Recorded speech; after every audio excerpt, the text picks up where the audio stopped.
Assalamualaikum warahmatullahi wabarakatuh dan selamat pagi untuk anda yang terus saja mendengarkan kami di Radio Institut Kefahaman Islam Malaysia IKIM, Inspirasi Inforia Islami. Kembali Pina juga Hazwan temani anda untuk Warna Pagi hari ini, hari Selasa. Dan seperti yang kita janjikan tadi, jom kita nak mulakan perkongsian analisis untuk pagi ini.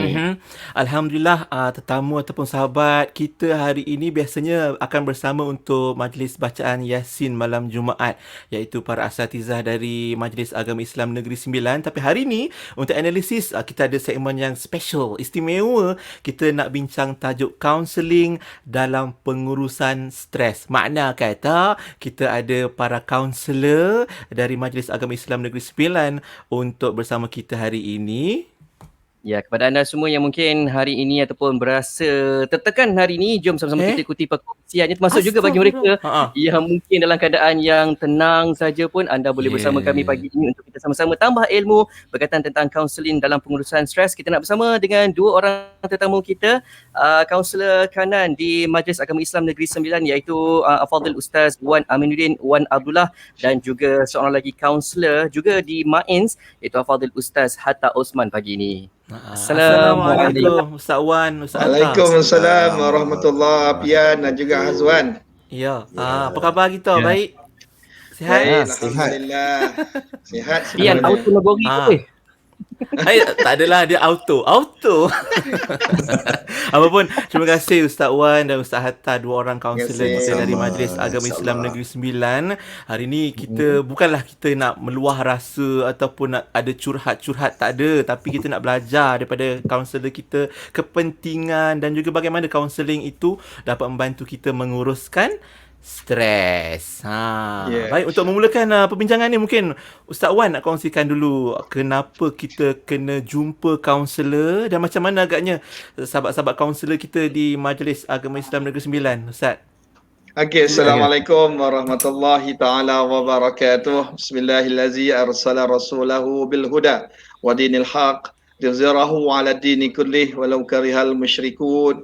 Asyhadu an la ilaha illallah wahdahu la syarikalah, lahul mulku wa lahul hamdu, yuhyi wa yumit wa huwa 'ala kulli syai'in qadir. Amma ba'da. Terima kasih kepada Pian dan juga Hazwan. Nampak hari ni dia biasa dengan suara je. Kan hari-hari rumah saya dalam kereta ke dalam rumah ke memang sentiasa Hakim di hati kami, di hatiku.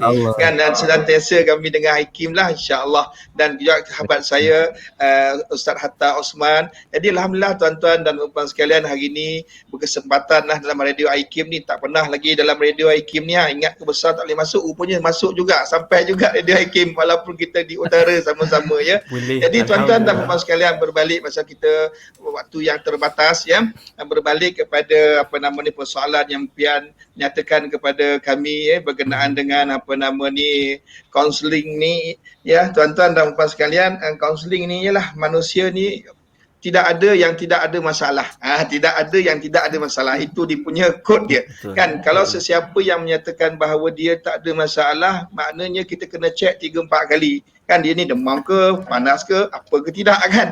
Kan, sebab apa? Sebab kalau kita tengok dalam Quran pun, Allah sebut dalam Quran halu'a. Halu'a ini apa dia? Iaitu satu perasaan resah gelisah.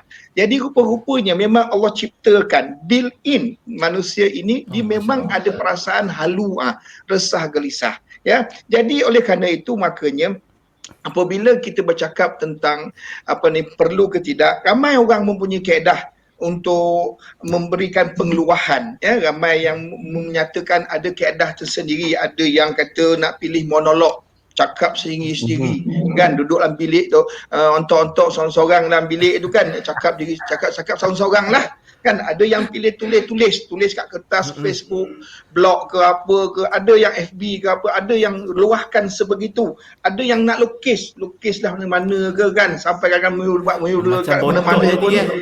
Itulah tu kan, ada yang macam-macam mereka ini cara nak meluahkan kan. Cuma persoalan dia, ada juga yang cakap dengan kucing, cakap dengan binatang, cakap dengan kereta pun ada. Tetapi cara-cara ini kan, kalau kita perhatikan, adakah dia menyelesaikan masalah?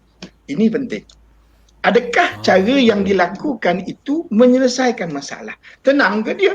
Lepas dia bercakap, katakanlah dia lepas dia guna blok, kan luahkan dalam blok. Tenang ke? Selesai tak masalah? Itu sebab kita fikirkan tentang matlamat kita. Matlamat kita apabila kita mempunyai permasalahan adalah kita nak selesaikan masalah. Tapi cara yang kita lakukan tu adakah dia menyelesaikan masalah? Makanya oleh kerana itu, kan sesungguhnya kalau kita tengok kan manusia ni memang tak boleh seorang-seorang. Kan? Tuan-tuan dan puan sekalian, ingat tak dulu kisah Nabi Adam. Ketika Allah ciptakan Adam alaihissalam wassalam, seorangnya dia. Maknanya di dunia ni dia seorang. Kan? Makanya dia tu tanya Allah, aku seorang ke? Macam itulah maknanya nak pemudahkan. Kan? Aku seorang ke? Tak ada geng bas sekolah ke? Pasangan ke? Nampak tak tuan-tuan? Ini manusia yang pertama ni. Yang Allah cipta manusia yang pertama, dia tanya Allah, aku seorang je ke? Bermakna meaning apa? Maknanya kita memerlukan yang lain. Kan? Jadi kerana itu makanya kita perlukan orang sebenarnya. Kita perlukan sahabat, kita perlukan rakan, kita perlukan yang lain. Apabila kita perlukan yang lain pun boleh menjadi sekadar untuk kita meluahkan. Sebab meluahkan ini fitrah. Makanya gunakan kucing, gunakan Facebook, gunakan blog, apa semua. Itu meluahkan itu adalah fitrah manusia. Jadi oleh kerana itu, makanya tuan-tuan dan puan sekalian, selengkap mana pun kita duduk seperti yang kita duduk, Adam duduk dalam syurga, lengkap segala-galanya, kulu washrabu min rizqillah. Kan, makan dan minumlah kamu di atas dalam syurga ini, rezeki yang Allah berikan tu, makan-makan. Tapi rupa-rupanya tak cukup sebab dia seorang. Makanya memerlukan orang yang lain. Makanya tuan-tuan dan puan sekalian, untuk proses pengeluahan yang sistematik, yang dikendalikan, makanya kita perlu luahkan kepada seorang kaunselor. Ya, kenapa? Sebab kita takut kalau kita luahkan kepada orang yang tidak mempunyai credibility, tidak mempunyai kelayakan yang sepatutnya, kan jadi lain pula. Okey, saya bagi contoh macam ni tuan-tuan. Kebiasaan manusia ini dia akan menghadapi masalah. Apabila mereka ini menghadapi masalah, pada waktu tersebut pemikiran mereka, kognitif mereka akan berlaku distortion. Orang cakap, betul itu cakap embau mesuan terjauh. Ya, distortion, pengherotan. Berlaku pengherotan. Bila berlaku pengherotan, pemikiran dia yang berlaku pengherotan ini akan menyejaskan emosi. Apabila terjejas emosi, maka akan berlaku satu perkataan orang-orang yang budak-budak muda kata apa? Koyak. Koyak. Ya, koyak. Bila emosi koyak, ini akan menyebabkan mereka akan bertindak di luar jangkaan. Inilah yang kalau kita tengok kes-kes yang bunuh diri, kes-kes yang kurung keluarga dalam rumah tak bagi keluar, kes tu, kes ini yang macam-macam berlaku. Inilah ni. Kenapa? Sebab dah koyak. Kan, sedangkan kan kita sebagai manusia, kita mempunyai tempat. Kan, kalau kita kan tempat kita yang seharusnya kan adalah tempat untuk meluahkan kepada seorang kaunselor. Ya, jadi makanya tuan-tuan dan puan sekalian, jangan tunggu koyak. Jangan tunggu dah teruk. Jangan tunggu. Kenapa? Kalau anda tunggu, nanti perkara ini akan berlarutan sehingga dah tak boleh bantu lagi. Sebab nak bantu macam mana anda dah mati? Dah bunuh diri. Nak bantu lagi. Nak bantu macam mana lagi? Anda dah tak ada. Jadi sebelum itu ingat, apabila kita bersendirian, kalau Islam menyatakan ada faktor yang lain, iaitu syaitanir rajim.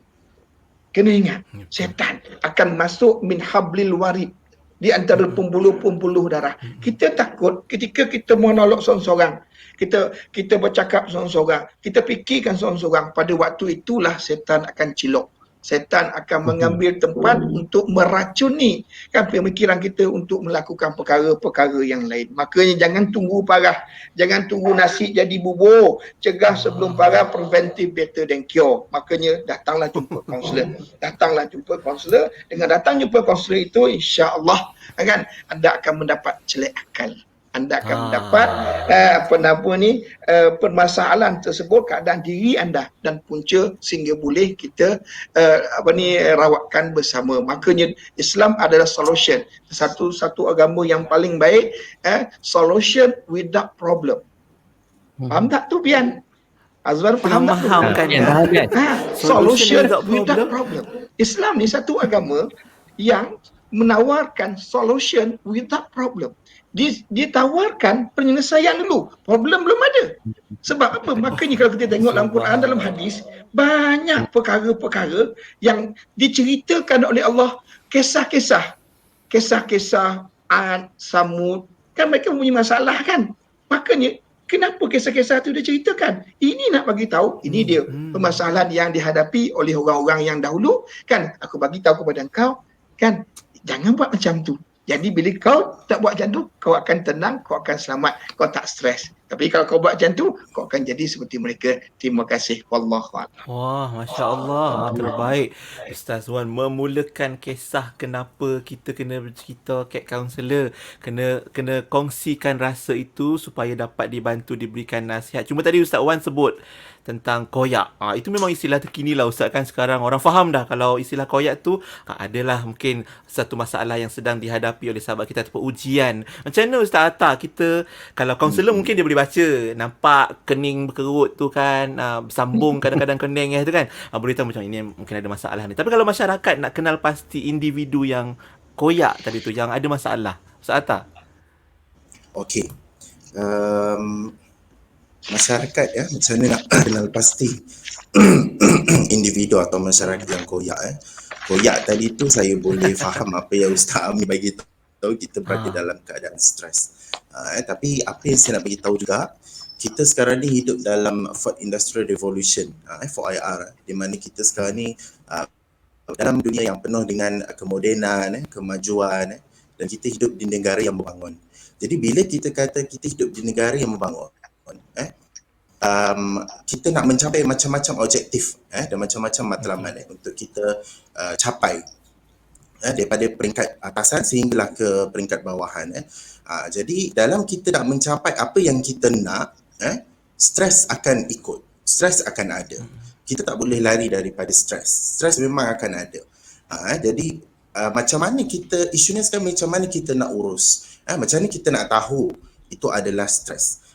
Jadi apabila sesetengah masyarakat kita tak sedar dia berada dalam keadaan stres. Stres tu apa? Maknanya tindak balas emosi, tindak balas cara kita berfikir dan juga macam mana tingkah laku kita dalam menuntut dalam menuntut sesuatu yang kita nak tapi kita tak dapat nak penuhi. Kita tak dapat nak penuhi. Jadi sebenarnya stres tu dia berbeza mengikut setiap orang, dia berbeza mengikut setiap individu. Mungkin hari ni saya lain stres saya. Saya stres sebab apa hari ni? Sebab nak kena rakam dengan nak kena live dengan IKIP. Macam tu juga dengan janganlah stres Ustaz. Jangan stres. Macam tu juga dengan Ustaz Azwan, masing-masing kita berbeza stres. Berbeza stres. Faham. Kadang stres tu memang kita dalam lift pun kita boleh stres sekarang. Kita nak tunggu lift pun kan, kita pun boleh berada dalam stres. Jadi stres tu memang sentiasa ada. Dia merupakan tindak balas emosi, tindak balas kognitif, tindak balas tingkah laku kita. Cuma macam mana kita nak kenal pasti? Okey, nak kenal pasti stres ni, sebenarnya stres ada dua. Pertama, stres yang memberi kebaikan. Macam hari ni, saya mungkin tak terdekat, tapi saya dapat berjumpa dengan Hazwan dan juga Sufian. Jadi stres tu stres yang membangun, stres yang memberi positivity kepada saya. Maknanya apa? Stres juga jumpa kita. Stres kan? Stres yang positif kan? Itu dipanggil sebagai yang positif. Faham. Stress. Itu dipanggil sebagai stress. Stres ni apa? Maknanya stres yang normal, yang menerima rangsangan secara positif dan boleh diselesaikan, malah boleh memotivasikan kita. Itu stres yang positif. Dan sekiranya kita hidup tanpa stres ataupun stres tu, kita akan rasa cepat bosan, malah hidup kita pun semacam kurang motivasi dan kita boleh dikatakan cepat puas dengan apa kita buat. Jadi eustress tu perlu untuk merangsang kita menjadi seorang yang positif. Okey, yang perlu kita elak ialah distress. Distress ni yang merupakan stres yang tak normal. Stres yang tak normal. Apabila yang tak normal, kita menerima rangsangan yang berlebihan, overload. Buatkan kita jadi overwhelmed, buatkan kita jadi burn out. Maknanya apa? Kita sebenarnya tak yakin untuk kita selesaikan masalah tu. Tak yakin untuk kita selesaikan. Dan sebenarnya bila kita tak yakin, kita tak mampu nak selesaikan masalah tu. Jadi bila kita ada satu tugasan daripada bos contohnya, kita sebab kita tak upaya untuk kita buat. Jadi itu akan menyebabkan kita, motivasi kita semakin rendah, dan kesan kepada kehidupan kita akan jadi lebih muram, kita rasa tak seronok, motivasi kita akan menurun, malah akan menyebabkan gejala kebimbangan ataupun anxiety, dan sekiranya tidak dirawat, dia akan ke depression. Jadi kita kena alert benda tu, kita kena alert. Itu ialah distress. Distress. Jadi stres ni ada dua, kena faham. Stres normal yang memberi rangsangan positif. Distress ialah stres yang tidak normal yang memberi rangsangan yang negatif. Jadi bagaimana kita nak bantu masyarakat untuk kenal pasti individu yang menghadapi stres? Okey, kalau Hazwan dengan Sufian, macam mana dengan Pian, macam mana nak kenal pasti orang stres tu? Saya nak Dia tanya punya apa? Mimik muka Muka. And then dia punya rutin lain sikit. Biasa dia ramah, tiba-tiba hari tu dia diam. Mungkin macam tu. Betul. Okey. Jadi first impression kita ialah wajah, macam Azwan bagi tahu tadi kan, muka kita. Orang stres ni kita boleh nampak dekat muka dia. Apa dia contohnya, dahi berkerut. Dahi berkerut, lepas tu mungkin rambut mungkin gugur, macam saya banyak Jangan sebab insight tadi tu. Okey, yang seterusnya nada dan intonasi seseorang apabila dia bercakap. Apabila dia bercakap, nada tu lagi tinggi, menggunakan perkataan yang tak elok, marah, menggunakan perkataan-perkataan yang tidak sepatutnya kepada orang lain. Jadi itu yang kita dengar dan kita nampak. Jadi tanda lain pula yang kita boleh tengok secara tingkah laku ialah mereka ni akan menyendiri. Mereka akan menyendiri. Duduk dekat dalam bilik seorang-seorang, tidak mahu diganggu, buat kerja pun seorang-seorang, tidak mahu diganggu. Okey. Dan kebanyakan daripada orang yang stres ni, mereka akan mengabaikan tanggungjawab. Kenapa mereka mengabaikan tanggungjawab? Seperti mana yang Ustaz Amir beritahu tadi, sebab dia gelisah. Bila gelisah, dia akan rasa tak boleh nak buat. Dia tak boleh nak buat, dia rasa seperti dia tidak yakin, seperti mana di awal tadi saya cakap, dia tidak yakin untuk selesaikan dan tidak mampu untuk selesaikan. Jadi dia akan mengabaikan tanggungjawab yang dia terima, dia tak nak buat. Okey, dia tak nak buat. Okey, dan simptom yang lainnya, macam mana kita nak kenal pasti individu yang stres ni ialah insomnia. Susah nak lelap mata. Susah nak lelap mata. Macam saya memang mudah lelap mata lah. Kan? Dan yang seterusnya ialah susah nak fokus. Okay, dia susah nak fokus, nak buat sesuatu dalam keadaan betul-betul teliti, untuk membuat satu hasil tu dia sangat-sangat susah nak buat. Dia tak boleh nak fokus. Bila kita bagi tugasan, dia tak boleh nak buat dengan baik. Dan yang paling kita nampak orang yang stres ni, dia mudah ataupun dapatnya ialah sakit kepala. Senang sangat dia nak dapat sakit kepala. Dan yang paling jelas tadi, secara fizikalnya, tapi secara emosinya ialah dia tidak stabil. Emosinya ialah tidak stabil. Jadi bila orang yang tidak stabil emosi ni, dia akan menunjukkan emosi marah, emosi yang negatif kepada orang lain. Jadi kadang-kadang orang yang sedih pun ataupun orang yang menangis pun boleh menunjukkan yang dia berada dalam keadaan stres. Orang yang sedih dan juga orang yang menangis.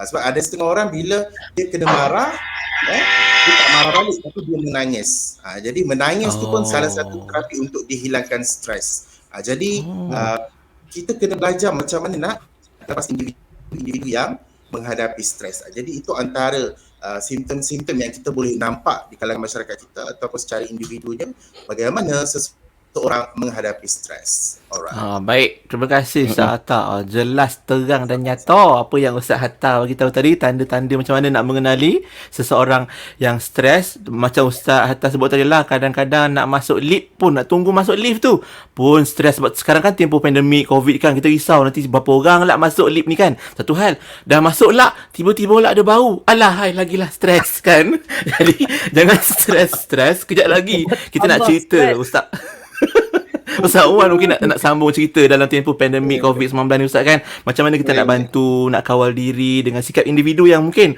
di stres yang macam Ustaz Hatta sebutkan tadi, untuk kita kawal supaya tenang, insyaAllah. Kita berehat kejap dan kita akan kembali untuk analisis bersama Majlis Agama Islam Negeri Sembilan. Hari ini cerita tentang kaunseling dalam pengurusan stres.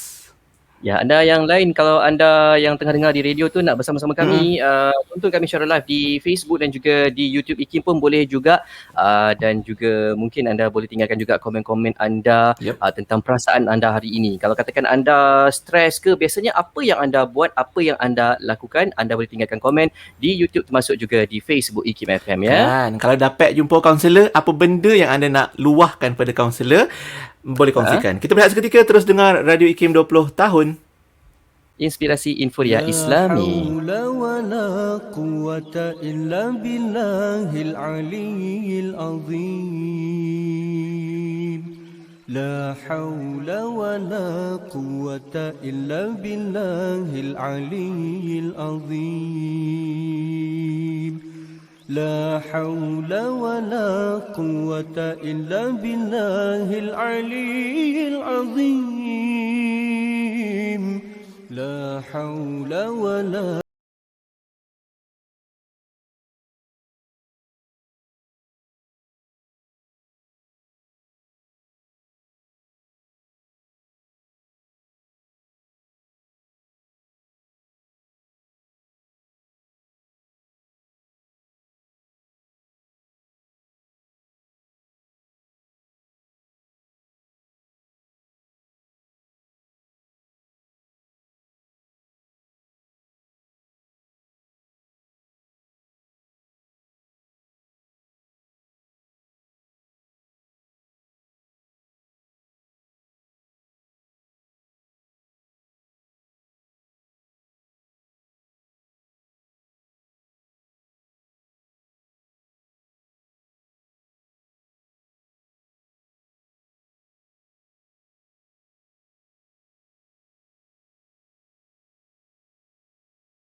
Terima kasih kepada anda yang lagi mendengarkan kami di IKIM, Inspirasi Inforia Islami. Kembali Peda juga Hazwan bersama anda untuk Warna Pagi, dan kita masih bersama menerusi analisis pagi ini yang dibawakan oleh Majlis Agama Islam Negeri Sembilan. Tajuk kita hari ini tentang kaunseling dalam pengurusan stres, dan kita masih lagi bersama dengan dua orang kaunselor kita. Seorang kaunselor kanan iaitu Ustaz Wan Aminuddin, Wan Abdullah, dan juga kaunselor Ustaz Hatta Osman pagi ini ya. Mari kita tarik nafas dalam-dalam, lepas tenang-tenang, dengar kan apa yang Ustaz Wan dan Ustaz Hatta nak kongsikan hari ni. Ustaz Wan mungkin nak ceritakan tentang macam mana dalam tempoh pandemik, memang yelah kiranya yang ada ujian mungkin bertambah sikit lagi ujiannya dengan pandemik COVID-19 ni Ustaz. Macam mana kita nak kawal stres kita? Allah Rabbi wa Rabbus samawati wal ard. Pandemik ini tuan-tuan dan puan, Hazwan Pian ya, Cik Hatta, kita merupakan satu sejarah yang mungkin bagi diri saya lah, kalau personally tanya saya kan, satu sejarah yang memang tak pernah dihadapi sebelum ini ya. Jadi kalau dahulu kita tengok tak pernah tengok orang tak keluar rumah, sekarang kita dah tengok orang tak keluar rumah. Kalau dulu kita tengok sentiasa penuh kereta kat tengah jalan, tetapi sekarang dah kurang waktu. Kalau dulu nak pergi Pilah ke, pergi Kuala Lumpur ke, nak pergi mana ke, okey selesai, tak ada payah pergi balai polis tu dah. Cakap Negeri Sembilan ni kan. Tak payah pergi balai polis kan, ambil surat bagai. Tapi sekarang dah kena buat macam tu kan. Tetapi itu semua puluhan tahun dahulu kita tidak lalui, tetapi sekarang kita lalui kan, terutama yang dinyatakan sebagai duduk dalam rumah, stay at home. Bila duduk dalam rumah, dia ada satu fenomena yang namanya cabin. Cabin pandemik ni. Cabin ni maknanya cabin lah, cabin yang kecil tu, maknanya duduk dalam tu kan, buat semua perkara dalam tu. Bayangkanlah duduk sehari, okey, 2 hari okey, 3 hari okey. Tapi kalau duduk lama-lama, it's not okay. Dah masuk 2 tahun ni Jadi itu adalah satu perkara yang tak okey. Kenapa? Sebab manusia ni adalah manusia makhluk sosial.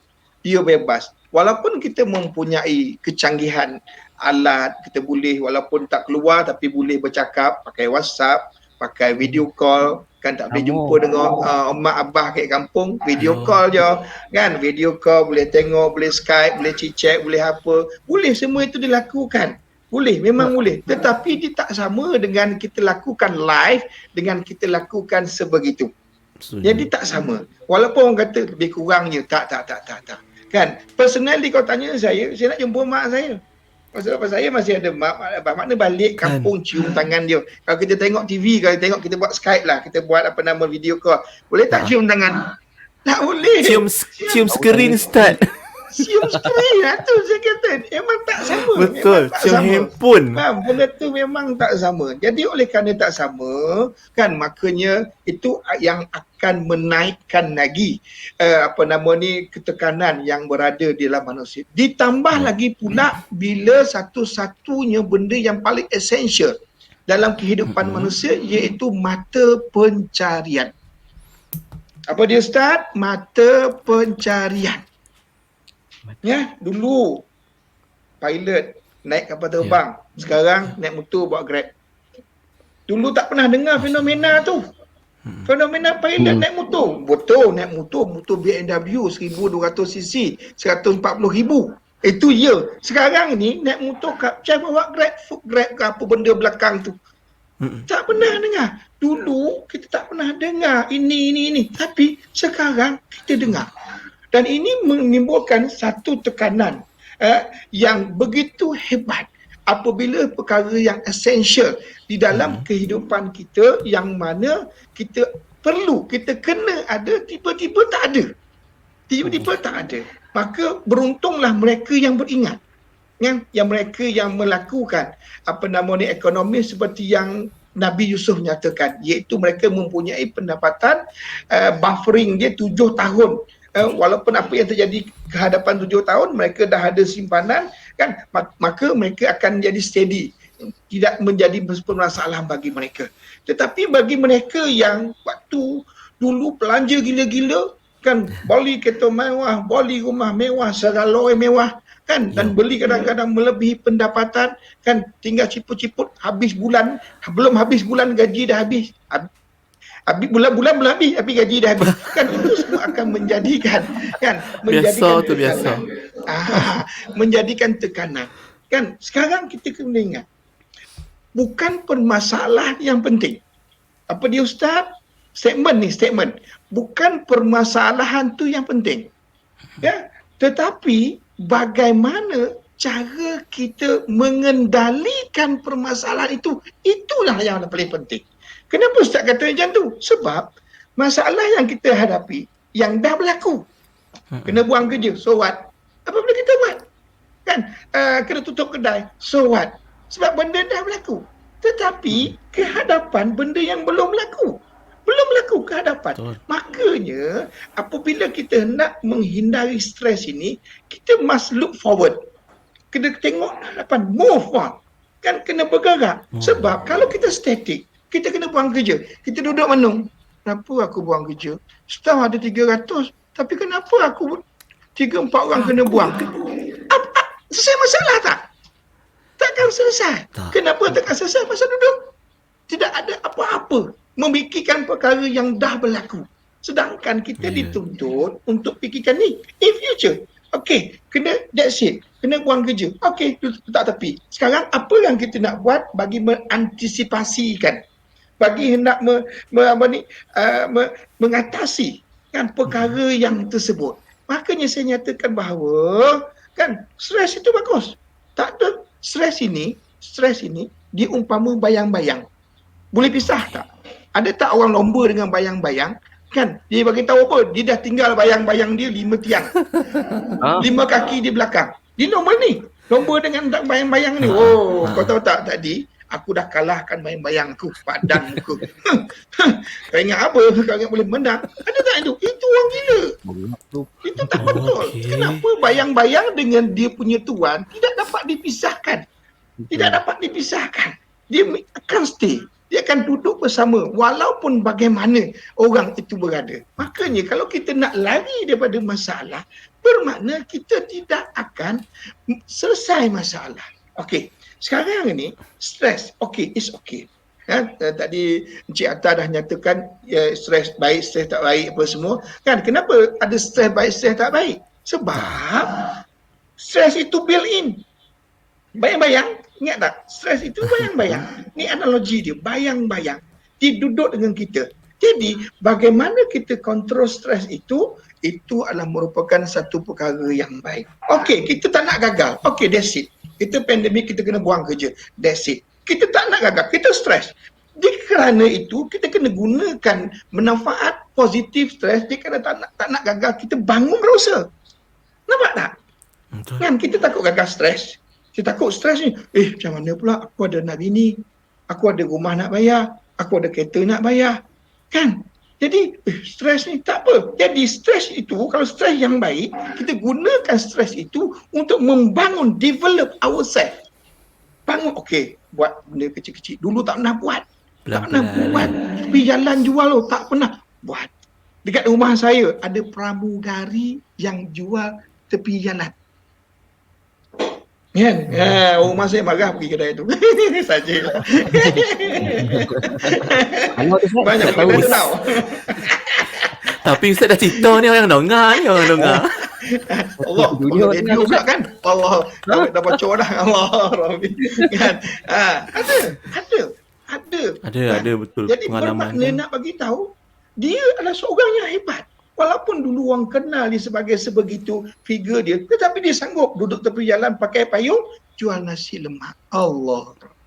Itu orang yang paling terbaik. Sebab dia stres, tetapi stresnya itu dia ambil untuk yang positif. Dia berusaha untuk bangun. Kalau kita takut, kita jahil, kita tak erti. Nak berniaga macam mana Ustaz? Tak erti nak berniaga. Takut jahil, takut tak erti berniaga. Belajarlah. Belajar. Timba ilmu. Kan macam ramai orang kata sekarang ni, saya bab agama ni saya kurang Ustaz. Saya tak berapa menguasai. Dah tahu kurang, kenapa tak belajar? Nampak tak? Kan? Nampak tak? Dah tahu kurang, kenapa tak belajar? Dah tahu tak reti, kenapa tak ambil inisiatif untuk reti diri sendiri? Pergi belajar, pergi dengar kuliah online sekarang ini kan. Sekarang Negeri Sembilan kita dah boleh lah maghrib untuk bersemuka di masjid dan juga ada surau yang tertentu.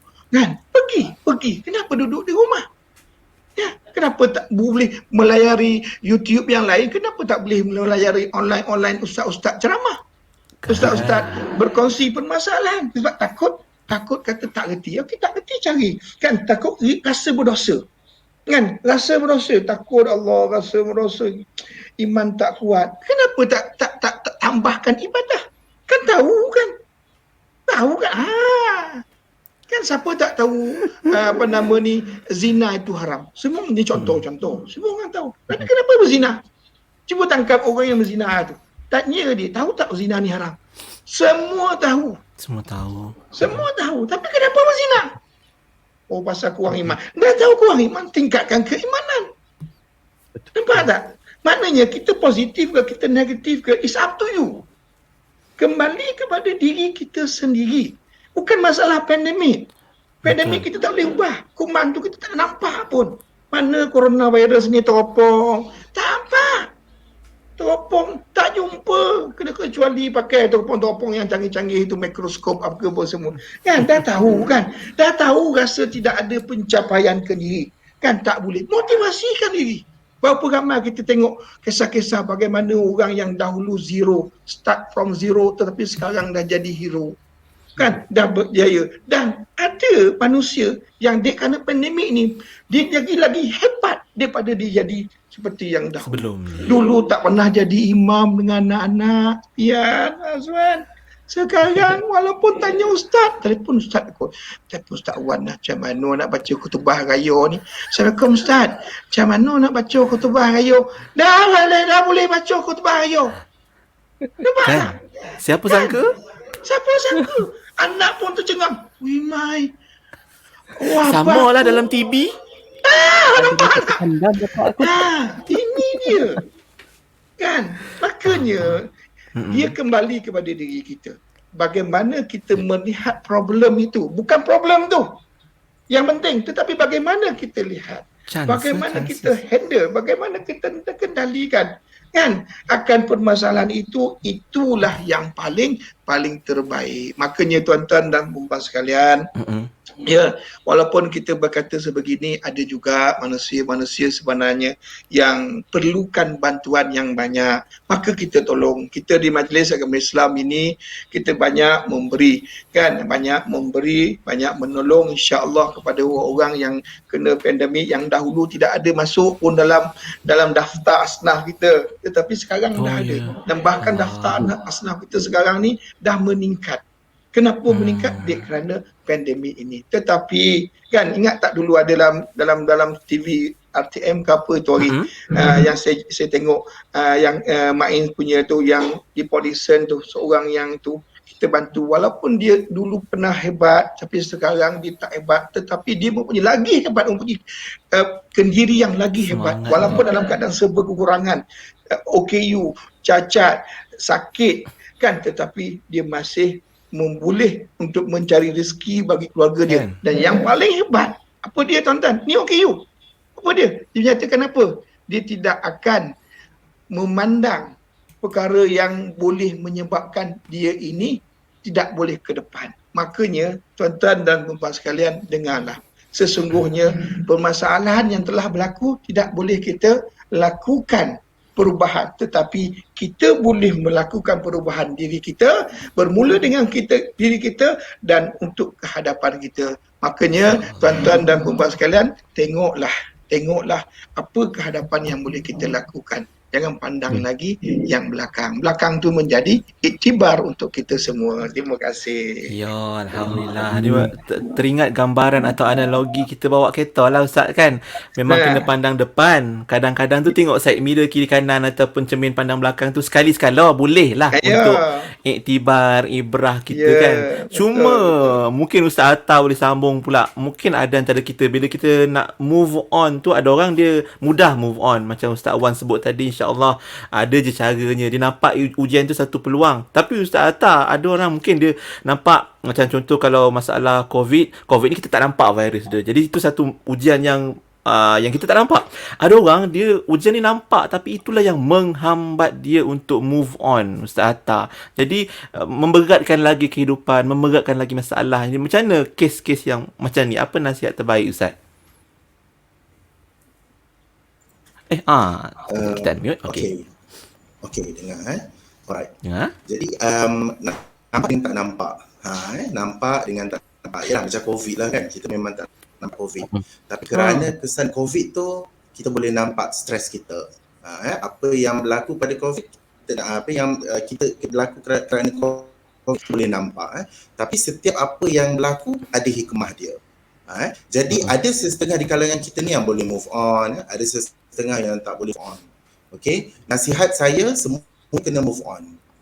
Sebab COVID berada dalam masyarakat kita. Kita tak boleh nak jerit-jerit dekat COVID, kata jangan dekat macam mana kita jaga SOP, insya-Allah kita akan mendapat menjaga diri kita. Kita jaga diri kita juga. Alright. Jadi nak move on tu sebenarnya masyarakat perlu ada daya tindak. Apa yang Ustaz Amin ceritakan tadi itulah dari apa yang kita buat. Kita dibuang kerja, kita distress, kita jadi stres. Sebab macam mana kita nak dapatkan pendapatan, macam mana kita nak tingkatkan ekonomi keluarga kita. Jadi kita dibuang kerja. Ada juga yang perniagaan dia menurun, dan ada juga yang apabila kita bekerja dari rumah, macam mana kita nak urus bekerja dari rumah. Jadi apabila kita berada dalam suasana yang baru, suasana yang baru yang kita tidak pernah alami setelah datangnya COVID sejak daripada 2019 lalu. Jadi kehidupan kita berubah. Kehidupan kita berubah. Jadi manusia sekarang kita sendiri kena belajar macam mana nak urus, dan daripada urus tu membantu kita untuk move on. Maknanya daripada macam mana kita distress, stres yang tidak normal. Tadi kita nak move on kepada stres yang normal. Maknanya stres yang memberi manfaat pada kita balik. Jadi mungkin ada yang kena buang kerja tapi dengan cara dia mencari ataupun membuat satu pekerjaan baru untuk dia dapat sesuatu motivasi dan merangsang dia untuk berubah dan membuatkan dia meningkatkan untuk berubah kehidupan dia juga. Okey. Jadi itu yang kita boleh contohkan sebagai move on. Macam itu. Jadi sekarang ni ada setengah masyarakat yang dia tidak bijak untuk mendapatkan ataupun macam mana nak mengurus stres. Apabila berlakunya isu COVID-19, stres akan menjadi kronik. Stres kronik ni sebab apa? Sebab ada isu-isu lain yang isu-isu lain yang membuatkan seseorang tak boleh nak mengurus diri dia seperti dia mengurus stres-stres yang sebelum ini. Jadi ada setengah ibu bapa apabila isu PDPR di rumah, mereka tidak bijak ataupun tidak mengetahui ataupun kurang mengetahui untuk mengurus PDPR anak-anak di rumah dengan jadual-jadual di sekolah. Sebab sekarang bila PDPR berlangsung di rumah, ibu bapa lah yang kena pantau. Walaupun secara online adalah guru, tapi ibu bapa kena pantau. Nak pastikan anak-anak tu fokus. Boleh ke 8 jam ke 4 jam nak menghadap laptop, screen apa semua. Jadi setiap yang berlaku tu pasti ada kesan dia. Nak tengok kesan tu baik atau buruk, kita kena tengok diri kita juga. Okey. Jadi dalam kita nak membantu individu yang menghadapi stres ni, sebelum dia berjumpa dengan kaunselor, sebelum dia berjumpa kaunselor ataupun dia nak call kaunselor, macam-macam cara sebenarnya. Macam-macam cara kita boleh buat. Yang pertama, kita kena tahu dan kita kenal pasti situasi dalaman dan luaran kawalan kita. Kita boleh kawal tak diri kita? Kita boleh kawal tak percakapan kita dengan orang? Kita boleh kawal tak emosi kita dengan apabila kita berinteraksi dengan orang? Jadi apabila kita berkomunikasi, kita berinteraksi, itu akan menunjukkan sama ada kita ni dapat menghadapi stres diurus dengan baik ataupun tidak. Okey. Yang seterusnya, perlu cari tempat untuk kita bercakap. Perlu ada tempat untuk kita bercakap. Macam Ustaz Abin kata tadi kan, kalau kita cakap dengan kereta ke, kita cakap dengan dinding ke, tak perlu sebab itu tak ada interaksi. Mana benda tu tak one normal. way. Itu tak normal. Kita kena cari manusia, orang untuk kita bercakap, untuk kita meluah. Untuk kita meluah. Jadi sebelum jumpa kaunselor ataupun tak tahu macam mana nak dapatkan kaunselor, carilah orang lain untuk kita bercakap, untuk kita meluah. Sebab apa? Manusia ni dia memerlukan interaksi. Kita ni memerlukan interaksi. At least kalau orang tu respon, oh ya ke, dalam masalah macam ni, okey. Jadi kita dah rasa apa? Bila orang dengan masalah respon, pun, ya, ada respon. Kalau kita cakap dengan meja, silap kita patahkan meja. Okey? Tapi Karate bagus. orang, bila kita bercakap dengan orang, itu menunjukkan two-way interaction. Macam mana kita berinteraksi dan kita menerima respon. Jadi manusia ni, bila Allah cipta, kita ada akal, kita kena guna akal kita dengan sebaik mungkin dan kita manfaatkan interaksi kita dengan manusia. Sebab bila kita bercakap dengan orang lain, itu menunjukkan kita nak sokongan. Kita nakkan sokongan. Jadi Pian ke Hazwan, saya pun dan Ustaz Amin, apabila kita berada dalam keadaan bermasalah dan kita ada usaha untuk kita menyelesaikan masalah, kita perlu bercakap dengan seseorang. Kita perlu berterus terang apa yang kita rasa.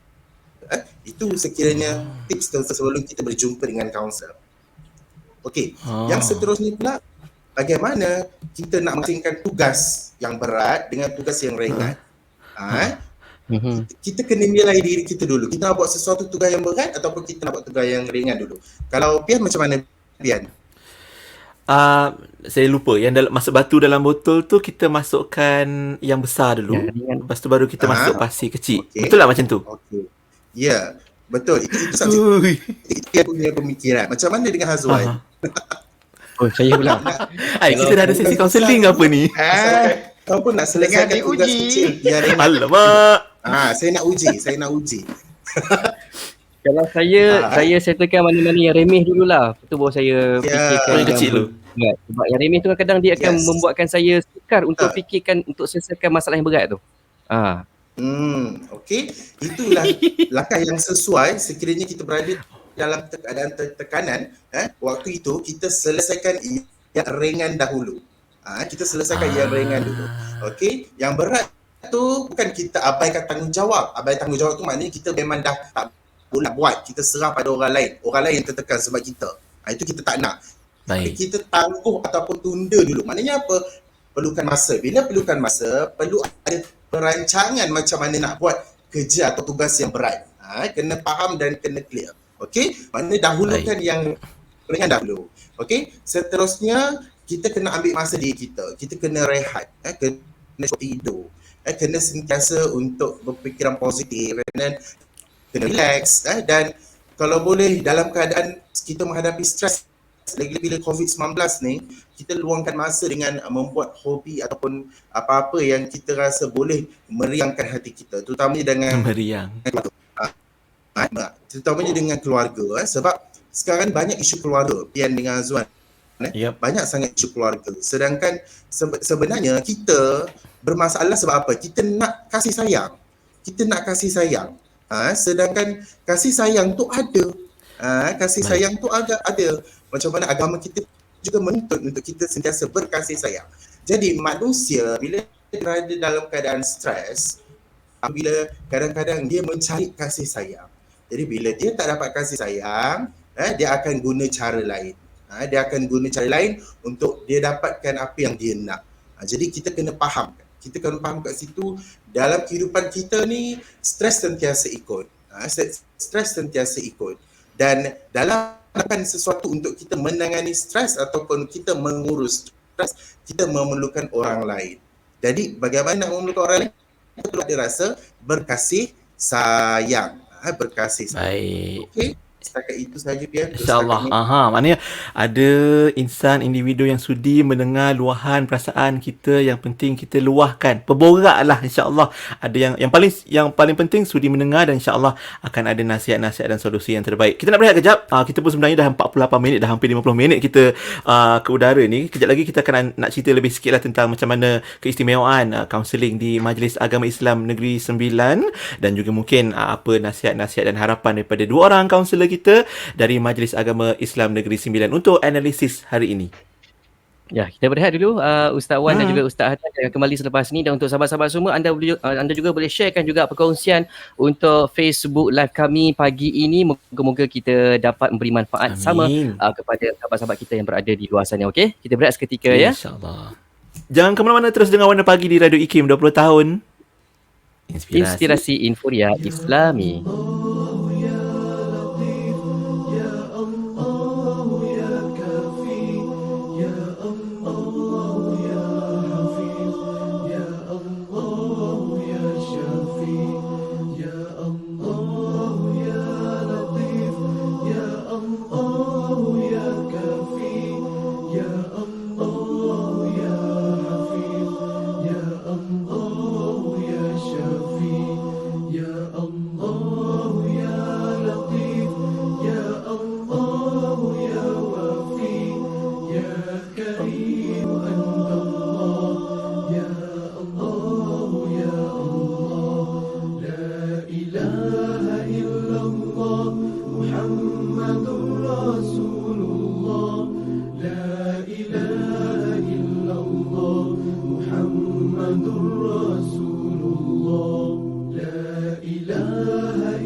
Terima kasih kepada anda yang terus saja mendengarkan kami di IKIM Inspirasi Inforia Islami. Selamat pagi untuk anda dan kita masih lagi bersama menerusi segmen analisis pagi ini yang dibawakan oleh Majlis Agama Islam Negeri Sembilan, dan kita berada di pusingan terakhir dengan topik kita hari ini tentang kaunseling dalam pengurusan stres, dan masih lagi bersama kita Ustaz Wan Aminuddin dan juga Ustaz Hatta pagi ini ya. Dan siapa pernah jumpa kaunselor sebelum ni? Mungkin apa antara manfaat dan kelebihan yang anda terima bila dapat berjumpa kaunselor dan juga dapat nasihat daripada mereka? Tambah-tambah lagi, kaunselor di Majlis Agama Islam. Hari ni, Majlis Agama Islam Negeri Sembilan menjadi tetamu ataupun sahabat kita untuk siaran analisis. Ustaz Wan Aminuddin dan juga Ustaz Hatta bersama kita. Ustaz Wan, mungkin nak kongsi sikit keistimewaan unit ataupun kaunselor-kaunselor di Majlis Agama Islam Negeri Sembilan, Ustaz. Khidmat dan terima kasih Pian, Hazwan, Hatta. Satu-satunya kita tahu Majlis Agama Islam ni semua negeri ada. Negeri Sembilan ada, Johor ada, Kelantan ada, Terengganu ada, Perak, macam-macam lah. Maknanya semua negeri dalam apa nama ni, Malaysia ni ada Majlis Agama Islam. Ya. Jadi tetapi satu-satunya di Malaysia yang mempunyai bahagian kaunseling dalam Majlis Agama Islam hanya di Majlis Agama Islam Negeri Sembilan. Satu-satunya ya. Ni saya sebut ni satu-satunya. Maknanya Majlis Agama Islam negeri lain ada tak Ustaz? Cuba tanya. Kok ada? Kan? Ini satu. Kan? Yang kedua, perkhidmatan yang kita berikan ini untuk pengetahuan semua, tuan-tuan dan puan, Pian dan juga Hazwan, bahagian kaunseling Majlis Agama Islam Negeri Sembilan ini, dia punya semua kaunselor adalah kaunselor yang mempunyai perakuan amalan dan juga pendaftaran perkhidmatan. Maknanya mereka ini ada KBPA, kaunselor KB bertauliah, berdaftar, dan juga PA, perakuan amalan, makna yang adolesen lah, senang cerita.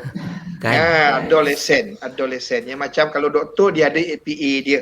Kalau ni peguam dia ada dia punya tu sendiri. Kan? Yang kedua. Yang ketiga, kan, istimewanya kita tawarkan perkhidmatan kita, kaunseling ini percuma. Tak kena bayar tu dah. Makna datang sini tak kena bayar, tak kena. Seposen pun tak kena bayar. Percuma, free of charge. Orang rombau kata. Kan? Percuma. Tak kena bayar. Tak kena bayar. Tak. Kan? Dan kebanyakan kaunselor kita mempunyai pendidikan master dan ke atas. Walaupun dah kita ambil degree 2-3 orang, tetapi kebanyakannya adalah mempunyai master ke atas. Dan seterusnya, kita punya perkhidmatan, walaupun kita duduk dalam majlis agama Islam, tetapi kita punya klien, kita unpositive regard. Kita terima tanpa syarat. Sama ada dia tu Islam ke, sama ada dia tu orang Melayu ke, orang Cina ke, orang India ke, orang bukan Islam ke, apa-apa sahaja datang. Kita open untuk semua. Kenapa? Sebab kan kita memberi perkhidmatan, kita tak mengira bangsa, agama dan juga warna kulit. Makanya tuan-tuan dan perempuan sekalian, kita punya moto senang. Kami sedia hulur bantuan, anda pulang dengan senyuman. Kami sedia hulur bantuan. Maknanya bila anda datang kami bantu. Kami bantu. Tapi bila anda pulang senyum. Datang mula berkarut engkau muncul, engkau sedih, muka macam-macam lah. Berkerut dahi apa semua. Tapi bila balik tu senyum lebar sampai ke telinga ni senyum ni. Kan? Kenapa? Sebab sudah mendapat bantuan tersebut. Keistimewaan inilah makanya kami kumpulkan dalam satu kan yang ada di Majlis Agama Islam Negeri Sembilan ini. Kan hopefully benda ni dikekalkan, hopefully benda ini dapat sebenarnya membantu mereka-mereka yang ada di luar sana. Makanya datanglah untuk perkhidmatan kami. Kan boleh tak Pian kalau saya nak siarkan hotline kita? Boleh. Ni catat masing-masing ni. Boleh Ustaz, sila. Boleh catat ya. Kita punya hotline kita ada 019 700 6629. Cuba ulang sekali lagi Ustaz. 019 700 6629. Datanglah. WhatsApp lah. Kalau kata nak buat temu janji pun boleh. Sebab sekarang kita dah buka untuk bersemuka dan biasanya kita akan buat temu janji dulu. Pasal apa? Kita nak tengok COVID dulu. Takut nanti datang nanti kan positif pula, hara-hara kita datang pula pakai gelamping.